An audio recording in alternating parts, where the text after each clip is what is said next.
Hi everyone, my name is Peter and thanks for joining me at OurWorshipSound. I want to show you a chord shape that I use to achieve a jazz quality in some of the chord progressions that I play. And it's one basic shape that we can learn to apply in a lot of different ways. So the basics of it is that we're going to choose a note, and we'll talk about how we choose what that note is going to be.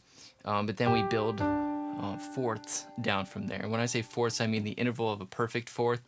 So we're talking about 5 half steps, 2, 3, 4, 5.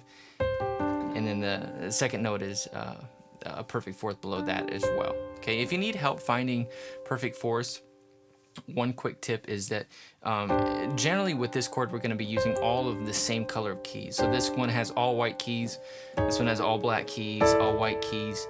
The only time it changes is if one of the upper two notes is either a B or a B flat. And I don't know why it works that way, but once we get to this note, we have a B flat here, and so then we have a different color note there. Same thing here, we have a B, and then so 2 white keys and a black key. And then from there, all white keys, all black keys. It's usually one or the other. Here we have a B involved, but it's on the bottom, so it doesn't matter. And then we're back to a B flat on top, so then it changes. But anyway, that's if you need help finding perfect fourths, but you're going to get a feel for that, this chord shape and how it comes together. Now let's figure out how we're going to determine where we place that top note.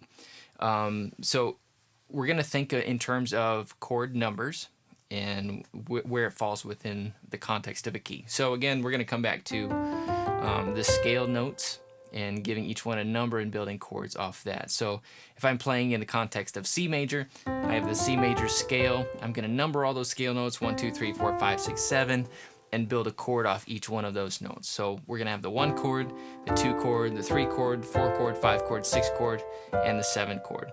And within this we have 3 major chords, and we have 3 minor chords, and then 1 diminished chord. And we're not going to use this chord shape on the diminished chord. But we're going to figure out what we can do for the major chords and the minor chords. The first way to use this chord is with a major chord, or this chord shape with a major chord. And we're just going to simply take the root of a major chord, put our pinky on it, and build down from there. So in our 1 chord, C major, our root is C. So I'm going to move the C up to my pinky, build down from there.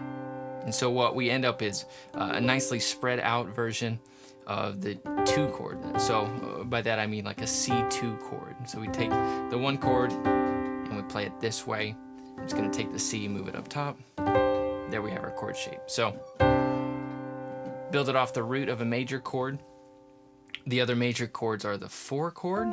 So F, I'm going to take this F, move it up here, and then I can do the same for the 5 chord, which in this case is G. Okay, so the first way to use this chord shape is to build it off the root of a major chord. Okay, for minor chords, what we're going to do is build it off a different note. We're not going to build it off the root of a minor chord. It just doesn't quite sound right. So what we're going to do is actually build it off the 3rd of a minor chord. So if we take, for example, D minor, which is the 2nd chord in the key of C major, we're not going to build it off the root. We're going to build it off the 3rd of the chord. Okay, so we take this middle note, the 3rd, and we're going to build it off this F. Let's move the F up an octave. I'm going to put my pinky on it, build down fourths from there, and I have a really nicely voiced D minor. I think this is a D minor 11 chord. Okay, so that's that. If I was going to do the third chord, I would take the middle note from that, build this off a G. And then for the 6th chord within the key, 1, 2, 3, 4, 5, 6, we're dealing with A minor. I'm going to build it off this C. Okay, so far we have building major chords off the root. We have minor chords built off the 3rd of the minor chord. Okay, the 3rd way is a little bit more colorful. It has a little bit more character, which is sometimes a good thing. Sometimes it's not exactly what you're looking for. Sometimes I will build this chord off the 5th note of a major chord. Okay, so we have the 1, 3, 5 of a major chord. I could play this C major chord by building it off the G. So I'm going to take this G, move it up. Okay, Okay, it's a more colorful sound. There's more character, which could be a good thing. Could be not what you're looking for. For the F chord, I can build it off the C. Okay. And for a G chord, I can build it off the D. Okay, so it's all just about figuring out where you're gonna put that pinky, and then putting the other notes down after that. Okay, so build it off the root of a major chord, the third of a minor chord,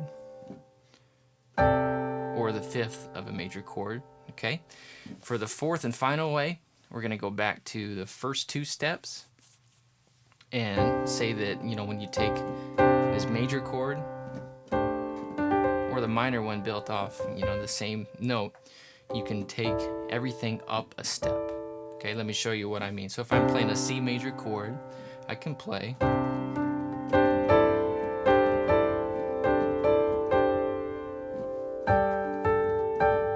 and just take the whole thing up a step. It's kind of a nice a passing note or a suspension, either way that you want to look at it. If I were to play a minor chord, okay, and I'm building it off the third now, same principle applies. I'm just taking the whole thing up a step.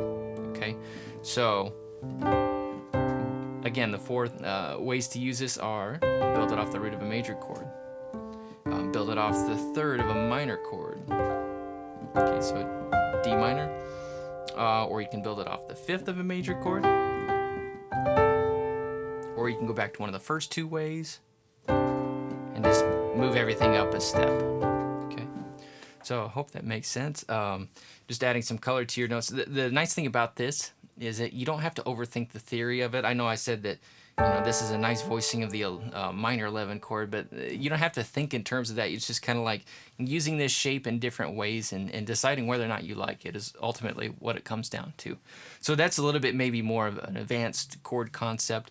What's coming in the next few weeks is Fluent Piano Chords, which is a video course. It's going to be taking everything from step one on the piano all the way up through playing chord progressions, feeling really in control of understanding the context of chord progressions and why you're playing what you're playing and why stuff sounds good, and also show you how to alter some of the basic chords to get maybe a more modern sound that you're used to hearing on recordings. So hope this is something that'll work for you in your playing. Go ahead and try it out and let me know how it goes. Thanks for watching. We'll see you soon.